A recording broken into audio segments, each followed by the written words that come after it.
everyone. My name is Jer. I'm one of the educator here, and Nicole, another educator here at Advent Health North Pinellas, and here we're going to be doing nasogastric tube insertion.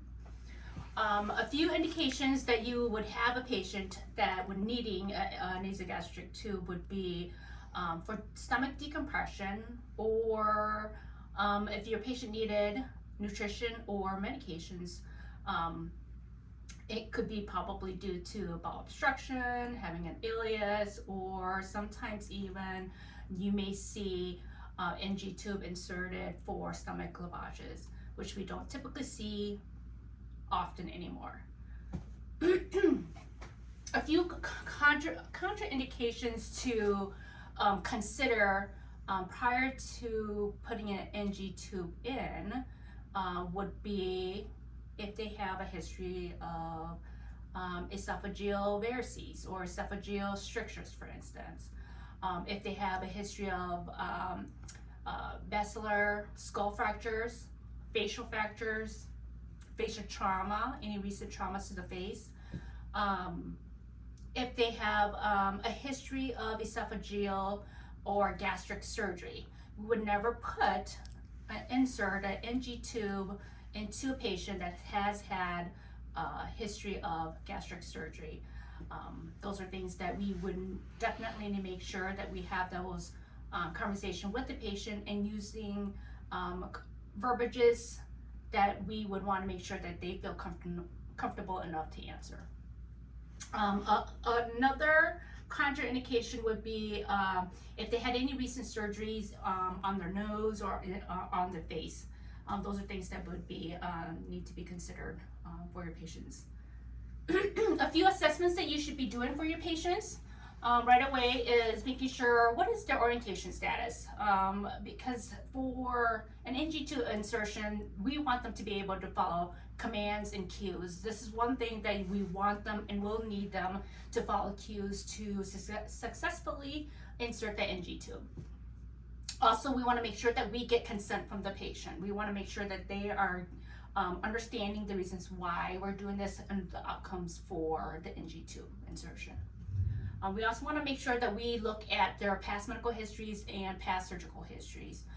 So not only are we looking at it on the computer and reviewing their H&Ps, but we should be also having that discussion with the patient as well to identify anything that may not have been on the chart or on the medical record.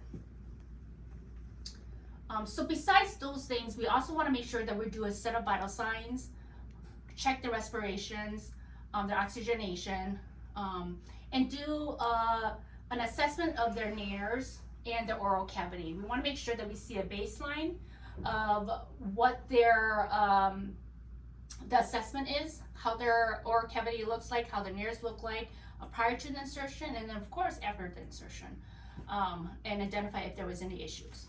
If they have a history of polyps or deviation, or they bleed or more sensitive in bleeding in one nare than the other, we want to make sure that we take that into consideration as well. Okay, so those are all things that we want to make sure that we look at prior to inserting the NG tube. Then we want to make sure that we gather all our supplies. These are our supplies that we are going to have. Our saline sump NG tube, lubricating gel, a basin, some water and a straw,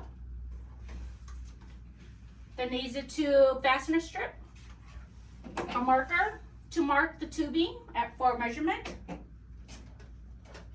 piston tube, and some tissue to wipe down, wipe the nose, wipe the jelly off of your patient once you have it in.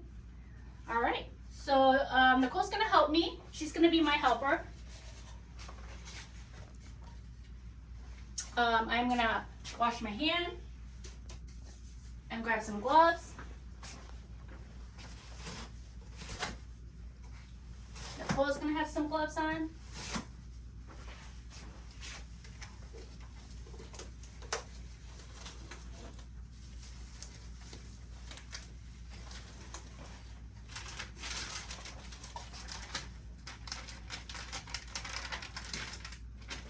make sure my suction's all set up, which it is.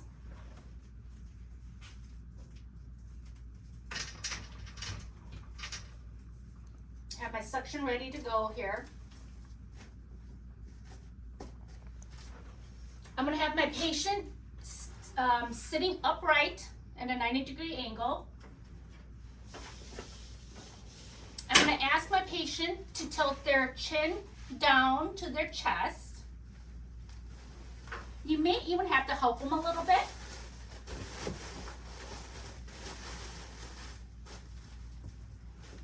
Okay.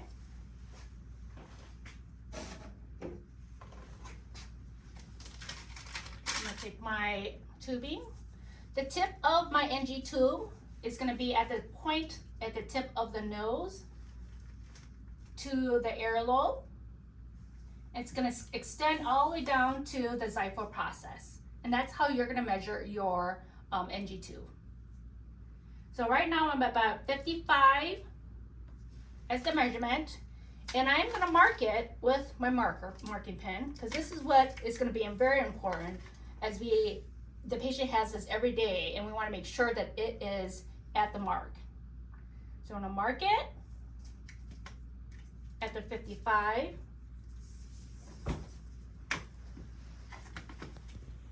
Explain the procedure to my patient, and let them know that it's going to be very important that they listen to the cues, follow commands, and that we're here to be by their side. And let me know to see if I need to stop and when I need to stop as well.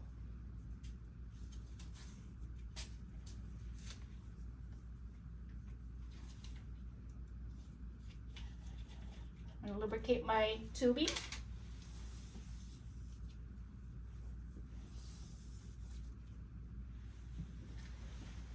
Okay, and then I'm going to start. I'm going to look in, look at their nares, look at their oral cavity, and we're going to do the left nares here on this side. And when I have you, when I say to swallow, I'm going to have you go ahead and start swallowing. Nicole's going to give you the straw. All right, and here we go. I'm going to insert down by the epiglottis, and then after there, we're going to go ahead and swallow, swallow, swallow, swallow. Keep swallowing, keep going, going. Good job. Keep it up. Good job there. Almost there. And there we go. Just a little bit more at the 55. There we go. Good job. All right. So at this point, it's at the 55 here. If this is for stomach decompression, we should be getting gastric contents out. This is at the point where I could, I should have a bin here, gastric content is coming out. If this is for stomach decompression, like I said, we should get gastric content coming out. I would take a piston.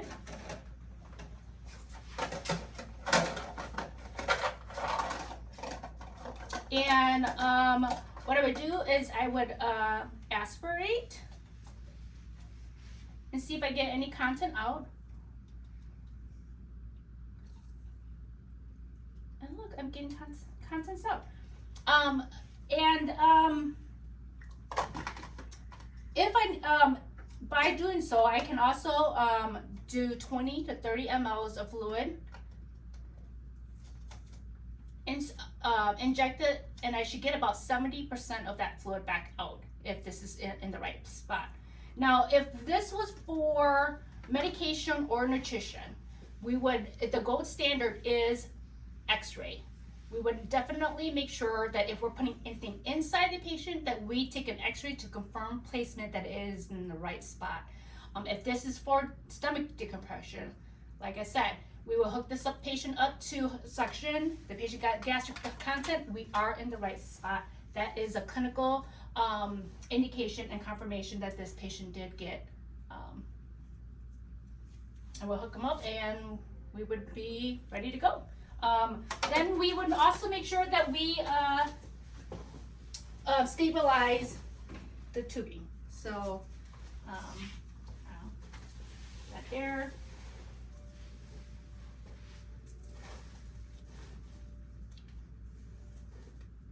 We do have this is a very thin adhesive that we could use. Put it on their nose.